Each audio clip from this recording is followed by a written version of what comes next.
comment les nouveaux enjeux, les transitions d'un point de vue économique, écologique, social vont transformer les achats. Eh bien, les achats ne sont plus uniquement focalisés sur la performance économique, c'est-à-dire couper les coûts, acheter le moins cher possible de manière à pouvoir maximiser les marges. Absolument pas. On comprend bien qu'aujourd'hui, on a des consommateurs qui sont exigeants, ils ont envie de connaître l'origine de leurs produits, ils ont envie également que les personnes qui travaillent en bout de chaîne, peut-être à l'autre bout de la planète, aient été bien traitées. Donc, ça veut dire que dans les directions achats, il faut répondre à ces enjeux voulus notamment par les consommateurs, mais pas que, aussi par le législateur. Donc, il faut modifier la manière dont on achète, notamment les cahiers des charges achats, afin d'ajouter des nouveaux critères, des critères écologiques et des critères sociaux. Alors, que couvrent les notions d'achat responsable et de supply chain durable? Dans les achats responsables, on pense tout de suite à des achats qui soient plus écologiques, essayer d'acheter des produits qui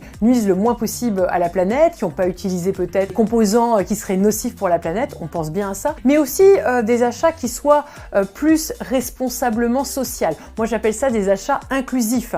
On a envie que cet argent qui est dépensé puisse peut-être permettre à des personnes qui sont éloignées de l'emploi d'accéder à un emploi. Et là, on peut penser à l'emploi de personnes issues de minorités. Quant à la supply chain durable, eh bien, de la même manière, on va regarder des enjeux écologiques.